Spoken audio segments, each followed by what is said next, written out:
This is the start of something big, and you are a part of it. The brightest minds are coming together to share, explore, create, inspire, invent, imagine what's possible.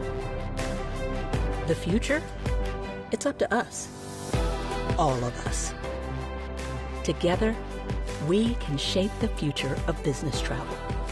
Welcome to the SAP Concur Travel Industry Summit.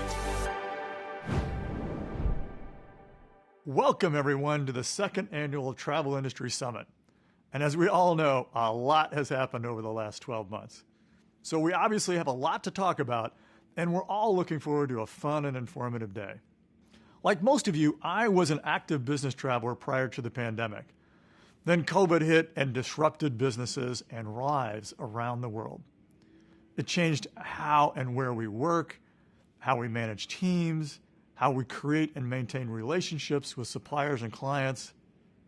Slowly but surely, this disruption is coming to an end, and the pandemic has given everyone a once-in-a-lifetime chance to reassess how we operate and move in different directions. But change doesn't just happen on its own. To shape the future, it's important that we all seize this moment and take action. If we look at the travel industry, we can already see change happening. For example, I recently took my first business trip in 14 months when I traveled from my new home in Seattle to New York City. After such a long time away from traveling, I had a feeling my travel skills were going to be a little rusty, and I was right. Remembering little things like my favorite parking space and airport parking, or the TSA checkpoint with the shortest lines. It took a little time for details like that to come back to me. But apart from wearing a mask, I expected the business travel experience to be the same. And then something unexpected happened. As I approached the TSA agent in the pre-check line, I handed over my driver's license and then tried to scan my boarding pass. The agent scanned my ID, but then said that he didn't need to confirm my boarding pass, which again took me by surprise, because I realized that since my last trip, a minor hassle had been removed from the travel experience. One tiny bit of friction. It didn't make a huge difference to the overall experience, but it was noticeable. And it got me thinking about all of the points of friction in business travel. Like the uncertainty of whether the line at airport security is 10 minutes long or 30 minutes, or the challenge of navigating to the Uber Lyft pickup area at each airport. Little moments of friction that experienced travelers have mastered or learned how to avoid. This little change in the TSA security process got me thinking about why there is so much friction in business travel. Some friction is there for a reason. For instance, travel policies, booking channel mandates, preferred suppliers, pre-trip approvals, those are examples of, let's call it, intentional friction. Little speed bumps in the road that were created to control behaviors and control costs. Other points of friction are unintentional and honestly unnecessary. Often, these moments of unintentional friction are a result of systems and processes which have been optimized for their own special purpose, but which treat the interface with the traveler as an afterthought. For example, the tools we use to shop and book travel often don't have much in common with the tools and technology we use while we're on the trip. And those systems are likewise not well connected to the systems we use after the trip to settle our expenses and get reimbursed. Individually, each of these apps and technologies used by the traveler and the supplier supporting the traveler do their job well. It's the connection of these tools and technologies, or the lack of connection, that can lead to unintentional friction. A good example of this is the TSA no longer needing to scan my boarding pass. Being able to confirm the data from my driver's license isn't a new technology. And for over a decade, carriers have provided the TSA with passenger manifests. But by integrating and connecting this data, a point of traveler friction has been eliminated. Our goal should be to give business travelers a frictionless travel experience from start to finish. Achieving this is no small task. It will require a careful, well-thought-out orchestration on the part of travel technology providers, suppliers, TMCs, travel managers, accounting departments, and others. However, because nearly every business is rethinking how it operates in a post-pandemic world, this is a perfect opportunity for players across the travel to settlement lifecycle to come together and see if there are points of friction that can be eliminated.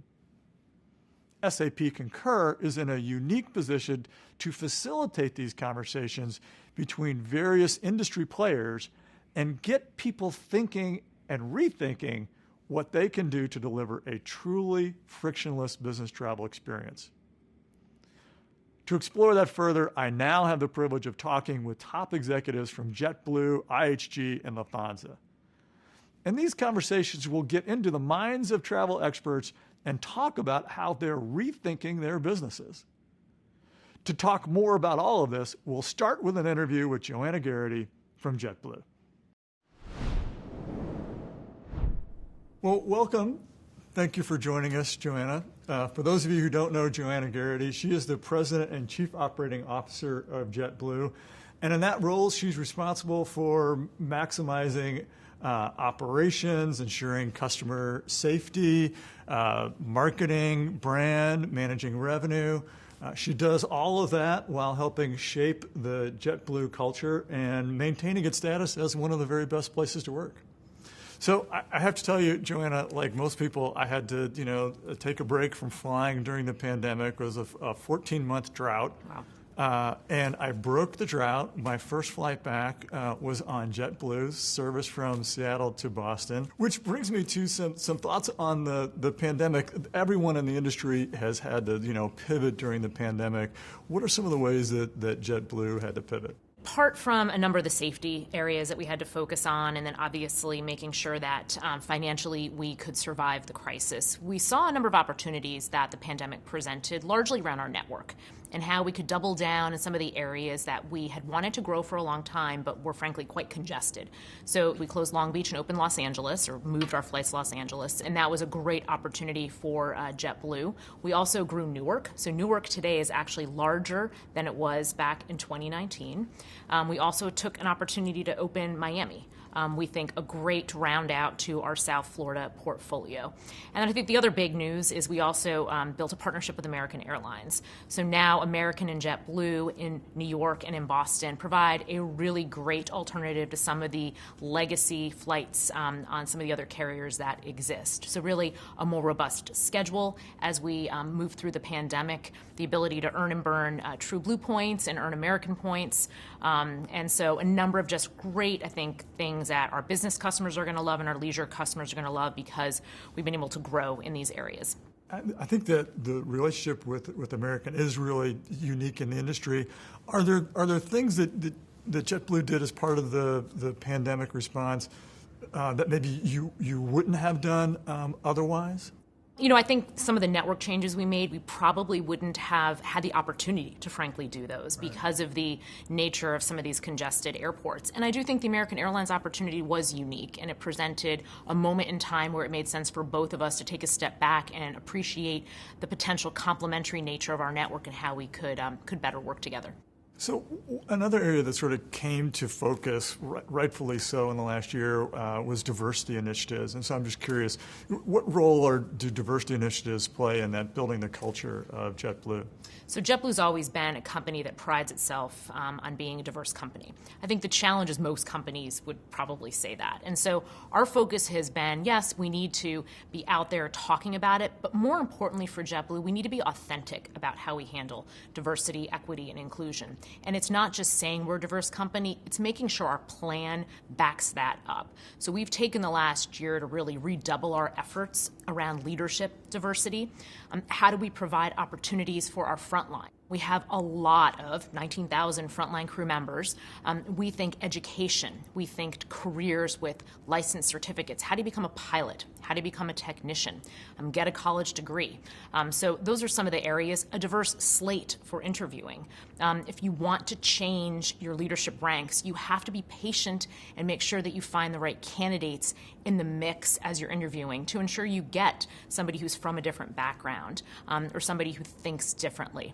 And then how do we make our crew members, when they are promoted or come from the front line into our corporate offices, how do we make them feel included? How do we set them up for success? So, I think it's, yes, you want to make sure you have diverse crew members, but you have to make sure as we build a more diverse organization, we're setting everybody up for success in the future.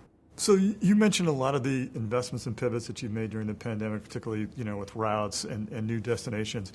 What are you thinking are going to be the areas of potential investment going forward? We continue to focus on and believe that there's still a tremendous opportunity in large metropolitan areas. So New York, it's not dead. It always makes a comeback. New Yorkers are resilient. So we continue to see an opportunity in LaGuardia and at JFK and at Newark. And I think the American Airlines partnership that enables us to get access to some of the slots in an otherwise very constrained environment is going to be a fantastic accelerator for our growth in this region. Boston continues to be a tremendous opportunity for us. Business travel is definitely a little bit suppressed at this moment in time, but we know it will come back. It's just a matter of when it comes back. Los Angeles, again, another example of tremendous opportunity there. And then South Florida.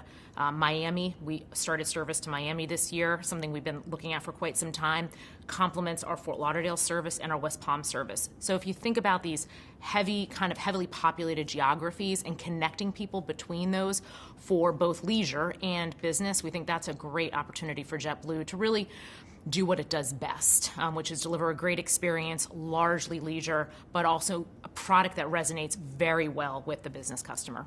So you touched on one of the items that I want to ask about, and that is the pace of the recovery of business travel. Our experience at SAP Concur has been that the recovery of business travel certainly has lagged behind the recovery of leisure travel, but also just sort of globally it seems to follow the pattern of vaccination progress. And so I'm curious, do you have any more insights into, when you think we'll see, or the pace that we will see business travel recover? We're most certainly seeing the same thing you're seeing. Leisure travel has been very encouraging. As we look at this summer, we're going to be largely back to 2019 levels for leisure travel. The big question everybody has is, when do people go back to work? Do they leave their homes and other places of work and come to an office? What's that going to do to short-haul business travel? Is that going to continue? I think one thing the pandemic has showed everybody is Zoom and Microsoft Teams. They're great functional tools, but they're not a replacement for a relationship.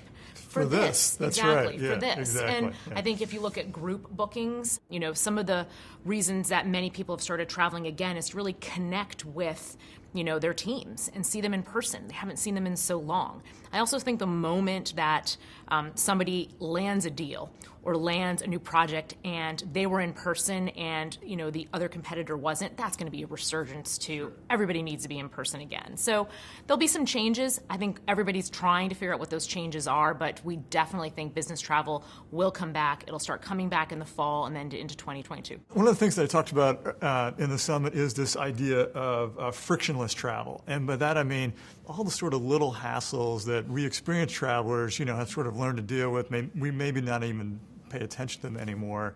And the opportunity for industry leaders to sort of remove those points of friction. And I'm just curious, what's JetBlue's perspective on that? Are there things that you think the industry can be doing or that JetBlue's doing to sort of mitigate and create that frictionless experience? Yeah, I think the pandemic actually accelerated a lot of that because we saw much greater adoption to self-service. So, I think particularly for a carrier that has a large leisure base, you tend to get more infrequent customers who might be a bit reluctant to use some of the new technologies out there. Touchless travel absolutely accelerated the adoption of self-service. Biometric boarding at gates and using your face as a passport for travel, not having to take a boarding pass out of your pocket, not having to show your passport. All those are very much things that we're doing and we think a really important part of the future. The other area that a number of us are focused on is, health passports. And what does that look like going forward, particularly as international markets reopen? We've got a large base in the Caribbean. We've got a lot of customers flying down there. It's been largely open during the pandemic, but there are different rules and regulations that apply. So I think first, how do customers navigate those rules and regulations so that when they travel, it's easy, it's simple, and they know where to go to understand, do I need a COVID test? If I've been vaccinated, what do I need to do? We need to make that easier for customers. We talk about a global standard. I personally think we're a little ways away from a global standard, but there's a number of tools most airlines, including JetBlue, are currently working on to just try to make it a bit easier given some of the new requirements for travel during a pandemic.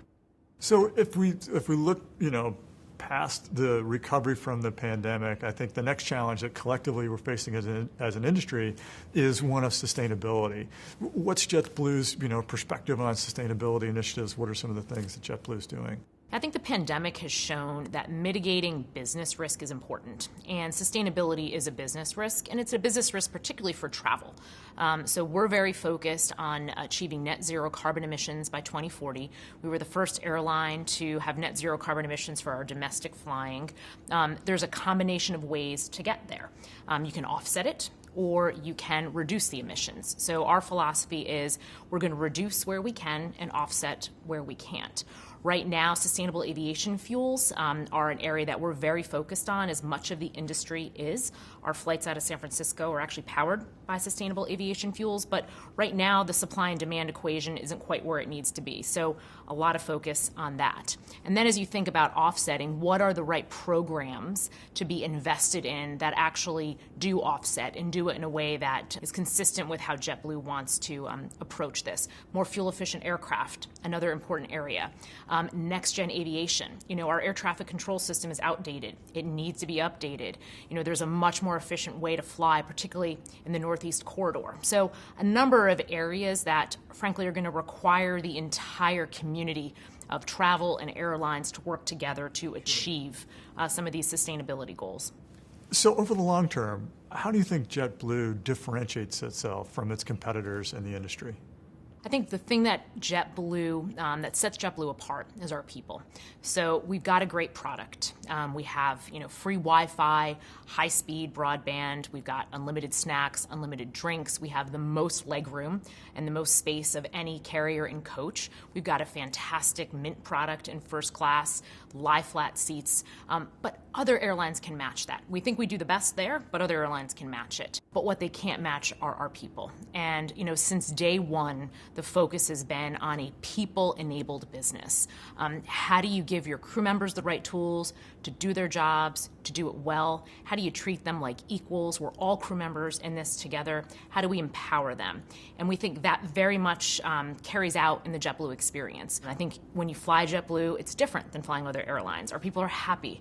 They want to help. One of the things we look for is volunteerism. If you're somebody who is focused on volunteering and helping others, that tends to be a very good indicator of somebody who is committed to customer service. And those are the kind of crew members that JetBlue crew members are. Well, I think that's a great note to end on. Joanna, thank you so much for joining us. Well, thanks. Thanks for having me. I appreciate it. I want to move now from the airline industry to hotels. I'd like to introduce Keith Barr, who is the CEO of IHG Hotels and Resorts.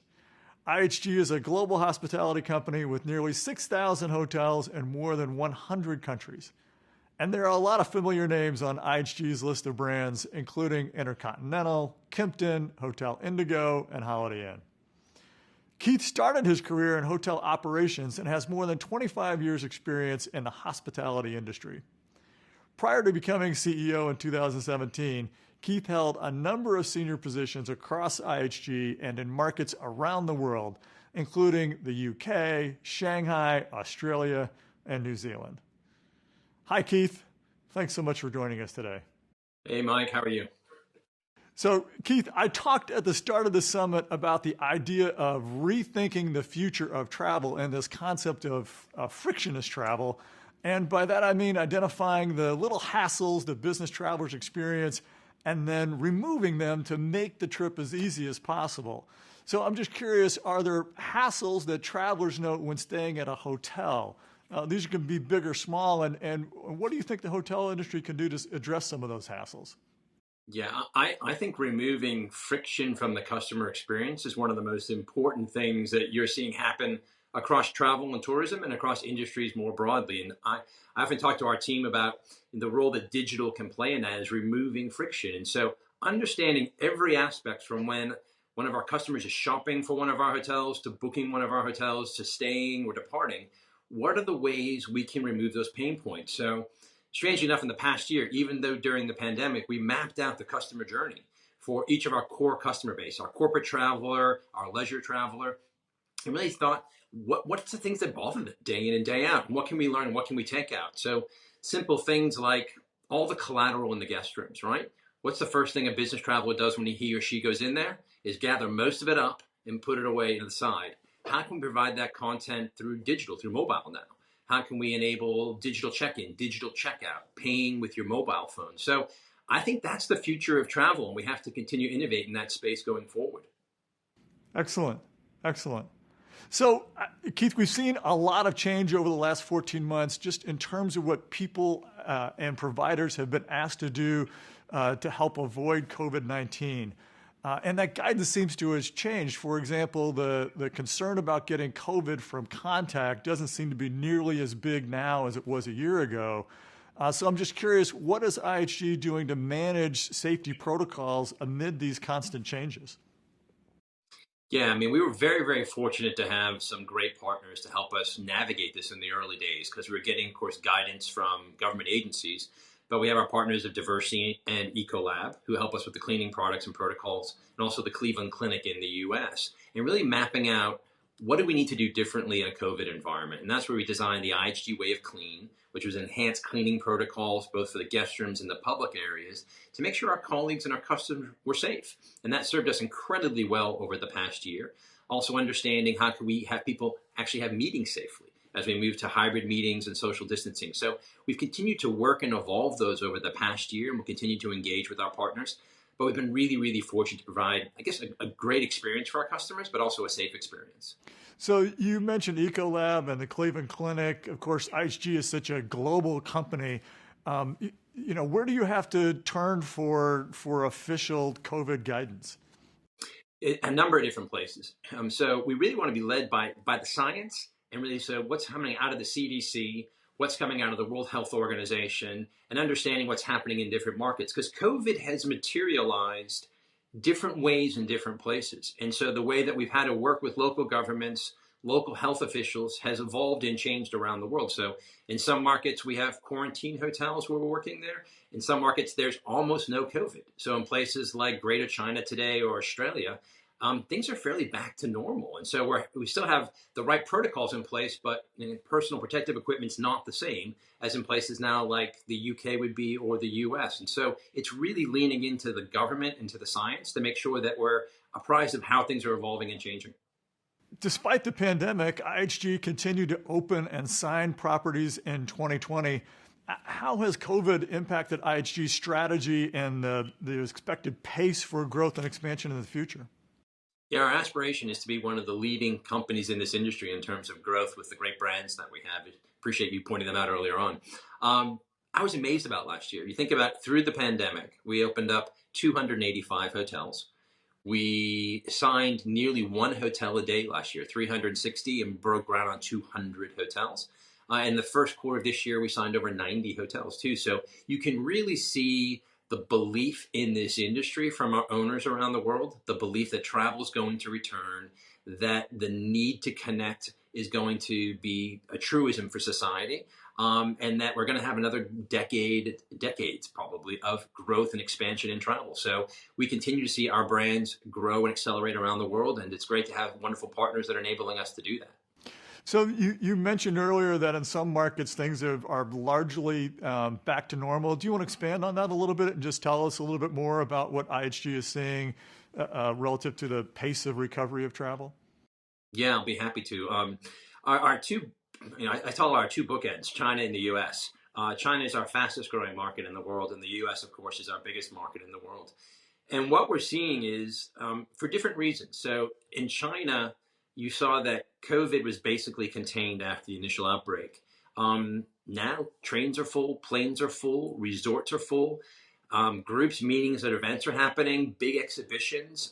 It's back to normal there. We're seeing, as an industry, we're only slightly off where we were in 2019 now, and that's a great trend. And as the United States vaccination rate accelerated, I think everyone in this industry has been surprised at how quickly it's begun to come back. It's not back to where it was, and it will be a number of years. But you can see that hunger for travel. And there's different aspects to that, right? There has been that essential business travel that took place throughout COVID. We had our extended stay properties running 60% through all of last year. You had people doing manufacturing work in plants and things like that. You've now seen leisure travel come back. And interestingly enough, we're beginning to see group business come back, which is something that I think collectively we thought would take longer to begin to come back. And now it's happening. Most of that's for the latter portion of 21 and into 22. Where you're seeing it still be slow is kind of that Europe into the Middle East, into parts of Asia, where there still are significant travel restrictions within countries. There are cross-border travel restrictions taking place. But as those slowly lift, again, you see travel demand surge back. In the UK, in the bank holiday that's going to be happening here, we're going to be full as things have reopened here. And so that's really exciting for this industry to know how much people love to connect, love to travel, and things will get back to normal in the coming years. Yeah, clearly a lot of pent-up demand. I think the return of live events, that's an optimistic sign as well. As we look beyond the recovery from COVID, one of the next challenges that we see for the entire travel industry is sustainability. And so I'm curious, how does sustainability figure into IHG's plans for the future? Yeah, it's huge. And it's core to who we are. I mean, we talk about our purpose as being true hospitality for good. And that's never been more important than in the past year to see all the positive impact we can have on people and communities around the world. And I focus on three basic areas. Really understanding on our people side, how can we really be focusing on diversity, equity, and inclusion? And that's becoming a more critical issue, I think, for the world, even more so in the past year, and really leaning into broad diversity commitments of doubling our diverse leadership in the coming years and understanding how we can help disadvantaged youth and people around the world too. So really leaning into that area, but also really about sustainability in terms of carbon, water, and waste. And what can we do differently? What have we learned in the past year? And how can we impact that going forward? So we recently launched our Journey to Tomorrow, which is our 10-year commitments, talking about how we will materially reduce our carbon emissions. We have signed up to a science-based target. We were one of the first hotel companies to do that. And now it's really about how do we get to a zero carbon future for this company in the decades to come. And that's going to be challenging. We're going to have to think about redesigning hotels and go from hotels today that produce carbon to being a zero carbon or low carbon footprints. How do we significantly reduce our consumption of water? How do we think about kind of that circular environment of reducing our waste? So it's core to who we are. And we have a number of examples of great things that we've done. One of our brands, Voco, for example, all the duvets are made with recycled plastic bottles. We were the first hotel company to move to get rid of single-use bath amenities and move to bulk. And so it's going to be increasingly more important for this industry to have less impact on the planet and a more positive impact on people.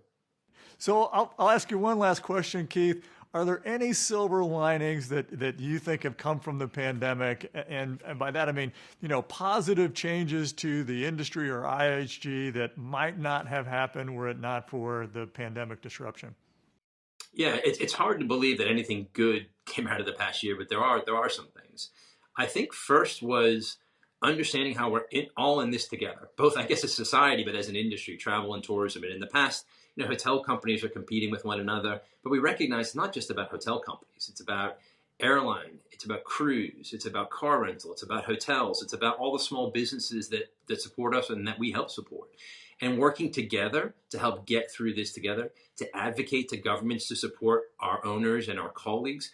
I think we're closer together than ever before as an industry, and recognizing how important it is to get back to growth because it provides so many jobs around the world and enables people to connect too. So I think we're close as an industry, which is great. I think from an IHG perspective, the thing that we took away was our ability to move at pace and be agile. We were getting things done last year in 6 weeks, which used to take us 6 months to do. And I don't want to lose that. I want to be an innovative, agile company. We want to be trying new things, doing it at pace. getting rid of some of the bureaucracy, and just finding ways to do things differently that make it great stays for our customers, make it more profitable for our owners, and make our colleagues have better experiences too. So we've got to move fast and continue to be innovative. Thanks so much for your time, Keith. Appreciate all the great insights. Thanks very much, and I look forward to seeing you in person sometime soon. Hope so.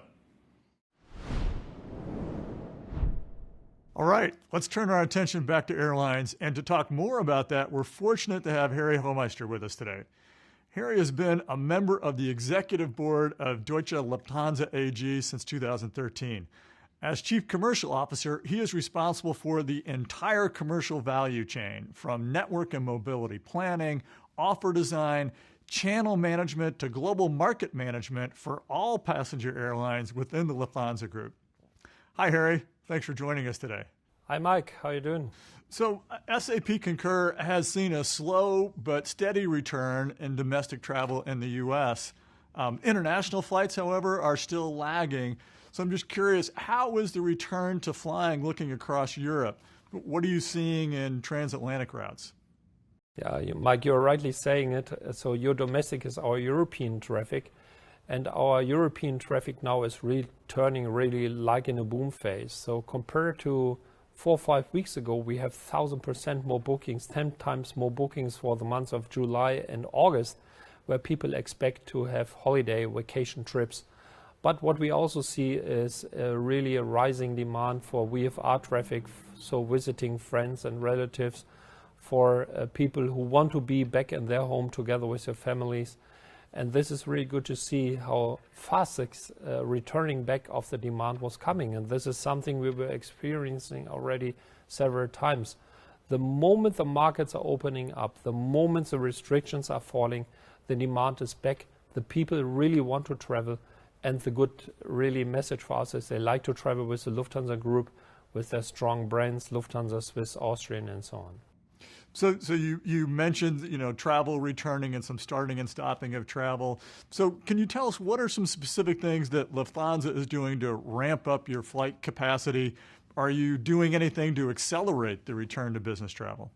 Yeah, thank you, Mike. Of course we do that because we want to be with the market and even more than that. So in terms of touristic offer, we are even offering more capacity than before the crisis. So this means we have doubled the number of destinations to touristic resorts, and we have upgraded the capacity of more than 30%. This was leading simply now to the effect, seeing this boom, this ramping up into a recovery, that we were releasing 30 aircraft back to the operation for June, July already, and another 20, so overall 50 aircraft in addition to what we have planned originally in August, so that we hope to be back in a 60% to 80% corridor in August, so we would be able to fly 80% of the, let's say, normal capacity 2019. And the joker we have is also, for example, to put intercont aircraft like the 747 on cont destinations, which we were doing already in his history times. We have our multi-hub system, which is giving us a high degree of flexibility to switch traffic between the different hubs we have. And of course, other measures we can take in the market, like flexible booking and things like that. So I think this flexibility corridor has by far risen compared to the times before COVID, which is really also generating an added value, and we are where the market is, that's for sure. So that's describing sort of your recovery process for 2021. Can you talk a bit about how the pandemic has changed Lufthansa's plans beyond 2021? Our forecast is that the corporate segment will be a little bit behind of the development of the leisure business. So leisure and touristic business will grow faster than the corporate business into 2023. And therefore, we also have to have flexibility regarding that. So we were opening a new AOC, for example. Eurowings Discover will offer in the touristic segment the right-sized product not just in terms of seats on board, but also in terms of market placement, being in the right channels, working close together with the tour operators. So something which is really completely new designed, by the way, with the good cooperations we have here with the tour operating. And on the other hand, we have a redesign of the classical fleet, so to speak. So we were taking A380s out of the program. We were ordering now, just recently, additional A350s and 787s. So also there we have a reshuffling of capacity and product appeal in the market. And of course, one thing is for us very, very clear. We will stick to be a 5-star carrier. We are a premium carrier. We will have a lot of focus on that. We were just reopening our first class lounge here in Frankfurt, our special first class terminal we have, and to be a premium provider, this will stay, but here and there, of course, in a different mode. So thinking about all those changes looking forward, is there some part of Lufthansa's pandemic response that will continue? So I'm thinking of maybe positive changes that have been good for the airline industry and are here to stay, things that maybe Lufthansa might not have done if not for the pandemic? Yeah, I think internally one thing is clear. We have to stay as quick in decision making and implementing things as we have been during the crisis. So I think this was really the good learning, this bringing people back home, flying a passage aircraft on cargo routes to bring medical care to anywhere in the world where it was needed. This flexibility, I think we have to stay in. This flexibility in terms of decision making, in terms of implementation, I think is the first key thing we have changed, and hopefully it will stay like this in the company. Excellent. So, Harry, Lufthansa has been very active in promoting NDC and non-GDS distribution. I'm just curious how you think airline content distribution will evolve over the next few years, and what might be the impact on businesses and business travelers. Yeah, I very much believe, and this is already true before the crisis, that the industry will change in this regard. Because so far we were very much looking on what are we producing, how we are producing. I think in the future the USP will more be the placement part. How will I present my product in the market? What kind of segment differentiation will I put into the market? What kind of channel differentiation will we put into the market? Because I believe very much that the production line will more be commodity, because what is a differentiator between an A320 and a 737 or a 787 and an A350? Yeah, so there is not too much in terms of customer appeal to be differentiated anymore. These are fantastic machines, optimized to the max, but commodity. And where we have to find our USP in the future is much more on the retail, on the distribution side, and on the way how we offer our products, how individual can we design offers, how much can we really reflect the customer needs, do we have the right customer analytics on that? Of course, analytics also can lead to paralytics when you analyze too much information without any answer. So therefore we are very much looking for the right segmentation in the market, and then having the right offer for the right segment at the right place. I think this will be the differentiator for the future, and technology for that is key. So we've been talking a bit during the summit about points of friction in business travel, and I'm just curious if Lufthansa thinking about that or doing anything in particular to remove friction for the business traveler. Yeah, of course, we have to remove friction for the business traveler. I think you're right.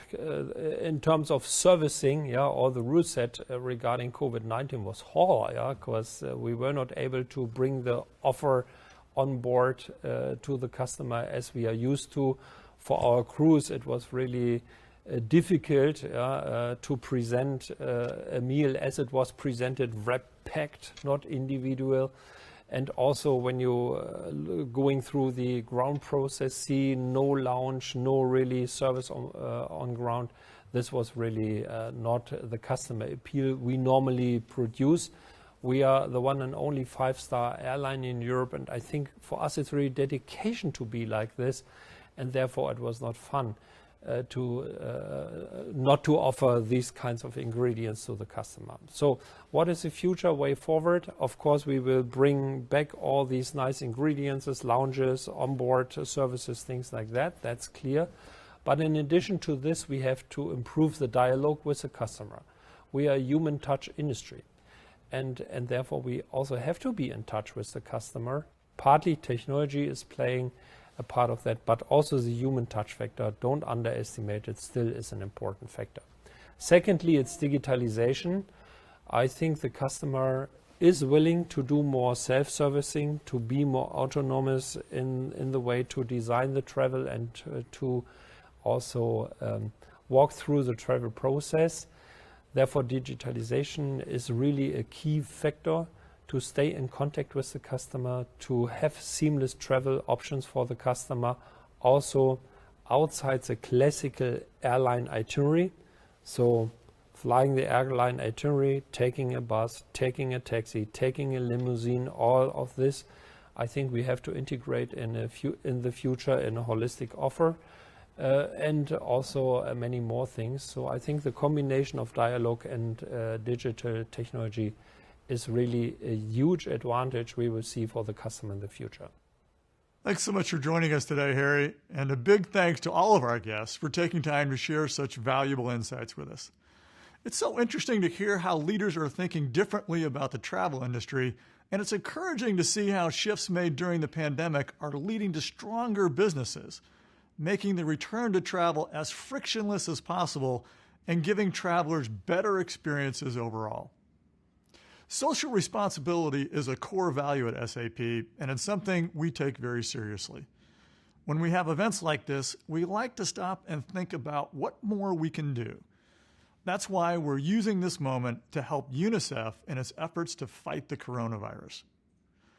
For those who don't know, UNICEF has decades of experience providing aid to children around the world, and the organization is currently working hard to ensure the equitable and affordable distribution of 2 billion doses of COVID-19 vaccines.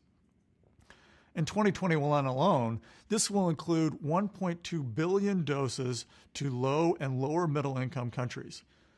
This contribution is part of an ongoing €6 million commitment that SAP made last year, and we're truly honored to partner with UNICEF as they work towards such an important goal. Be sure to check out the SAP for Good page during today's event to learn more. All right. Thanks again for joining us today. I encourage all of you to stick around for our next session called Inside the Minds of Travel Experts, the Future of Corporate Travel. In this session, you'll hear from industry experts about the changing role of travel managers and find out what experts think the future of travel holds. Lots of interesting insights and predictions will come out of this session, so please check that out. Thanks, everyone. Enjoy the rest of the day.